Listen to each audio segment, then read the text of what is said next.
Lena's hands trembled as she clutched the worn leather strap of her handbag. The air was thick with the scent of rain-soaked earth and the faint metallic tang of the old train tracks. She glanced at the clock on the platform. It was almost midnight. The train was late, but that was not unusual for this forgotten part of the countryside. The platform was eerily silent, save for the distant hoot of an owl. The few people around her seemed just as uneasy, their faces hidden in the shadows cast by the flickering lampposts. Lena could feel their nervous energy, like static in the air. She looked down the track, hoping to see the train's headlights piercing through the darkness. Instead, she saw only the endless stretch of steel, disappearing into the night. A shiver ran down her spine, and she pulled her coat tighter around her. Why had she agreed to this trip? The letter she received a week ago had been cryptic, to say the least. A come to the old station at midnight. Your answers await. It was signed simply, an old friend. But Lena had no old friends. At least, none that would send such an odd message. The wind picked up, rustling the trees and sending a cascade of leaves across the tracks. Lena turned to the man standing a few feet away, his face partially hidden by the brim of his hat. "Excuse me," as she said, her voice shaking slightly. Do you know if the train is coming soon?" The man looked at her with cold, gray eyes. "It'll come when it's ready," he said in a gravelly voice. "He always does." Lena nodded and stepped back, feeling more uneasy than before. The man's words seemed to hang in the air, heavy and foreboding. She checked her watch again. Midnight. Just as she was about to give up and leave, a low rumble echoed through the valley. The platform vibrated under her feet, and she saw a light in the distance. The train was coming. The train screeched to a halt in front of the platform, its ancient, rusted carriages creaking with the effort. Lena hesitated for a moment before stepping on board. The inside of the train was dimly lit, with a few flickering bulbs casting eerie shadows on the walls.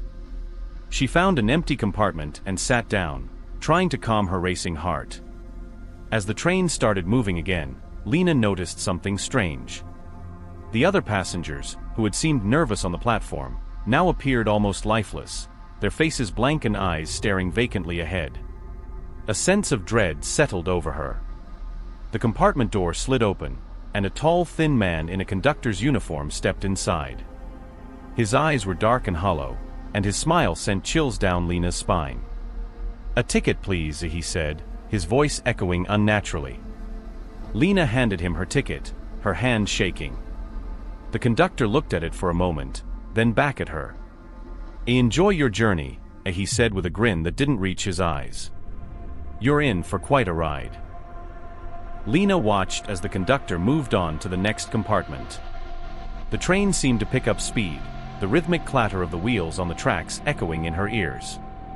She leaned back in her seat, trying to relax, but the unease gnawed at her. The passengers around her remained unnaturally still, their eyes devoid of any life. She glanced out the window, hoping the passing scenery would calm her nerves. But instead of the familiar countryside, she saw a dense, dark forest. The trees seemed to close in on the train, their gnarled branches reaching out like skeletal fingers. The lights in the compartment flickered, casting long shadows that danced on the walls. Lena's heart pounded in her chest as she felt a cold breeze sweep through the carriage. She turned to the passenger sitting across from her, a young woman with long dark hair. Do you feel that?" Lena asked, her voice barely above a whisper. The woman turned to her slowly, her eyes blank and unseeing. "Feel what?" as she replied in a monotone voice. "The cold, the breeze," Lena said, her unease growing. The woman simply stared at her, then turned back to face the front, her expression unchanged. Lena shivered and wrapped her coat tighter around her. Something was very wrong with this train. The door at the end of the compartment slid open, and a figure stepped inside. It was a young man, his clothes soaked through as if he had been caught in a downpour. He looked around, his eyes wide with fear, before spotting Lena. "Please, you have to help me," he whispered urgently, rushing over to her. Lena stood up, startled. "Hey, what's wrong? What happened?" The young man glanced around nervously. This train, it's not what it seems. It's a trap." Lena's eyes widened. "A trap? What do you mean?" He grabbed her arm, his grip cold and desperate. "I boarded this train a week ago. It never stops, never lets anyone off. The passengers, they're not alive. They're spirits, trapped here forever." Lena felt a chill run down her spine. "As spirits? But why? How?" The young man shook his head. "I don't know. But you have to get off this train before it's too late." The train lurched suddenly, throwing them both off balance. The lights flickered again, and the compartment was plunged into darkness. Lena clung to the young man, her heart racing.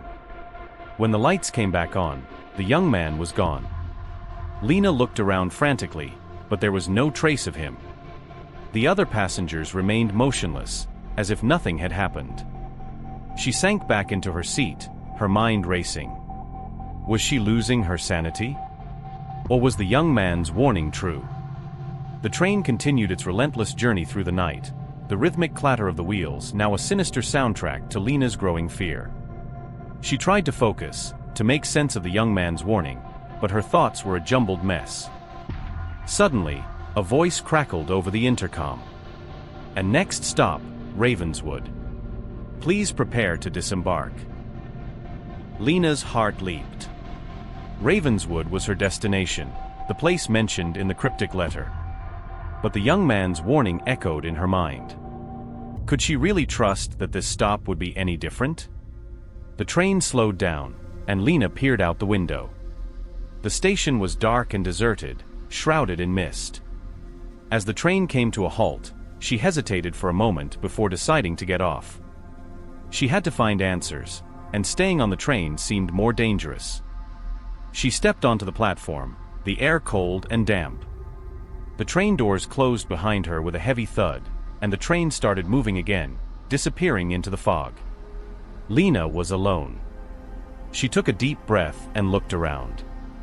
The station was old and crumbling, with weeds growing between the cracks in the concrete. A faint light flickered in the distance, coming from an old, abandoned building. Lena walked towards the light, her footsteps echoing in the silence. As she approached the building, she saw a figure standing in the doorway. It was a woman, her hair white and wild, her eyes hollow and haunting.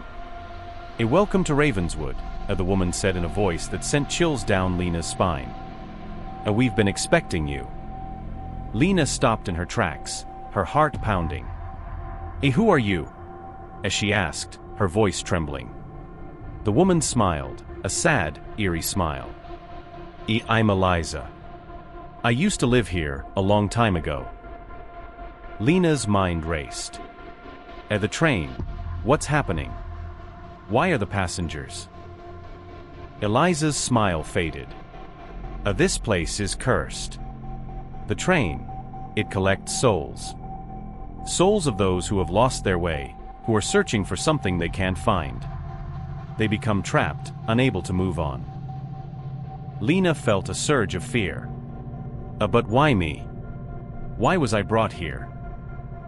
Eliza stepped closer, her eyes filled with sorrow. Because you are searching, too.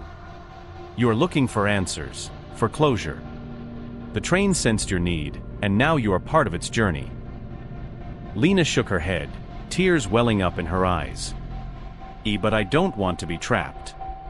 I need to find a way out." Eliza placed a hand on Lena's shoulder. "There is a way. But it won't be easy.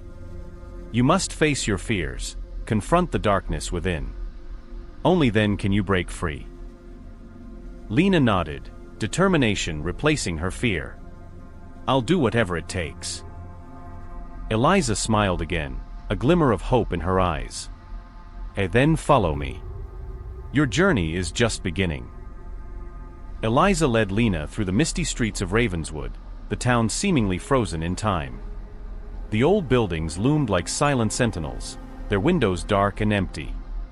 The air was thick with an eerie silence, broken only by the occasional whisper of the wind.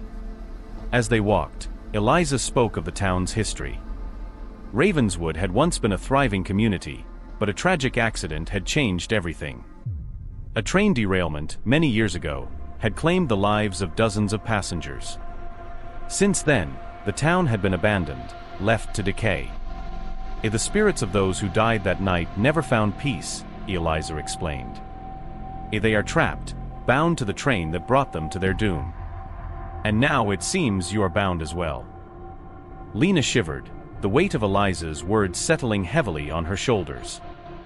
How do I break the curse? How do I set them free? Eliza stopped in front of an old, dilapidated house. This is where it all began, she said softly. The conductor of the train lived here. He was a kind man, but he was blamed for the accident. His spirit is the key. You must find him and help him find peace. Lena nodded, steeling herself for what lay ahead. She pushed open the creaking door and stepped inside. The air was thick with dust, and the floorboards groaned under her weight. She made her way through the dark, narrow hallways, her heart pounding in her chest. In the corner of a dimly lit room, she saw a figure hunched over a desk. It was the conductor, his face etched with sorrow and guilt. Lena took a deep breath and approached him. "Sir," she called softly. The conductor looked up, his eyes filled with a deep sadness. Why are you here?" he asked, his voice heavy with despair. "I want to help," Lena said, her voice steady. "I want to help you find peace." The conductor shook his head. "You can't help me. I am doomed to relive that night over and over again." Lena reached out and placed a hand on his shoulder. "You are not alone. There are others who need you, who need your help to move on."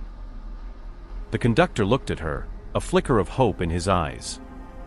But how? How can I help them when I can't even help myself?" Lena smiled, a warm and reassuring smile. By forgiving yourself. By letting go of the past and embracing the future. You have the power to set them free. The conductor closed his eyes, tears streaming down his cheeks. "I will try." As he spoke, a soft light began to fill the room, enveloping them both. Lena felt a sense of peace wash over her, and she knew that they were on the right path. With the conductor's spirit now at peace, Lena felt a renewed sense of purpose. She knew that there was still much to be done, but she was determined to see it through. Eliza had mentioned that there were others who needed her help, and Lena was ready to face whatever challenges lay ahead. Eliza met her at the door, a look of pride on her face. "You have done well," as she said. "But there is one final task that you must complete." Lena nodded, ready for whatever lay ahead. What is it?" Eliza's expression grew serious. The train itself is the source of the curse. It is a vessel for the trapped spirits, and it must be destroyed. But doing so will not be easy. The train is protected by powerful forces, and you will need to be strong. Lena took a deep breath, steeling herself for the final confrontation. "I'm ready." Eliza led her back to the station, where the train awaited. The mist had thickened, and the air was filled with an ominous silence. As they approached the train, Lena could feel the weight of the trapped spirits, their presence heavy and suffocating. The conductor appeared, his spirit now calm and resolved. "I will help you," he said. "Together, we can break the curse." Lena nodded, grateful for his support. They boarded the train, the interior now dark and foreboding. The other passengers, still lifeless and vacant, seemed to sense their presence, turning to watch as they passed. At the front of the train, Lena found the source of the curse, a dark, pulsating mass of energy, swirling with malevolent force. She could feel its power, a cold, unrelenting presence that threatened to overwhelm her. The conductor stepped forward, his voice steady. "This is it. We must destroy it." Lena took a deep breath and reached out, her hand trembling. As she touched the dark mass, she felt a surge of energy, a flood of memories and emotions. The pain and suffering of the trapped spirits washed over her, threatening to drown her. But she held on, her determination unwavering. She focused on the conductor's words, on the hope and strength that had brought her this far. Slowly, the dark mass began to dissipate, its power weakening. With one final push, Lena and the conductor shattered the curse. The train shuddered, and a blinding light filled the carriage. The trapped spirits were released, their sorrow and pain lifting like a heavy fog. Lena collapsed, exhausted but triumphant. The conductor knelt beside her, his expression one of gratitude and relief. "You did it," he said softly. "You set them free." Lena smiled weakly, tears of joy streaming down her cheeks. "We did it." As the light faded, the train came to a halt. The passengers, now free from their curse, began to stir, their eyes filled with life and hope. Lena watched as they disembarked, their spirits finally at peace. With the curse broken and the spirits freed, Lena felt a sense of peace and fulfillment. The journey had been long and difficult, but she had found the answers she had been searching for, and in doing so, she had helped others find their own peace. Eliza met her at the station, a look of pride and gratitude on her face. "You have done a great thing," as she said. "Ravenswood is free, and so are you." Lena smiled, her heart light. Thank you, Eliza. I couldn't have done it without you." Eliza shook her head. "It was your strength and determination that made this possible. You have a great spirit, Lena. Never forget that." As the sun began to rise, casting a warm golden light over the town, Lena felt a renewed sense of hope and purpose. She knew that her journey was not over, but she was ready for whatever lay ahead. With a final wave to Eliza, Lena set off down the road, the future stretching out before her like a promise. She knew that there would be challenges and hardships, but she also knew that she had the strength to face them. And so, with the ghosts of the past finally laid to rest, Lena embarked on a new journey, one filled with hope, possibility, and the promise of a brighter tomorrow.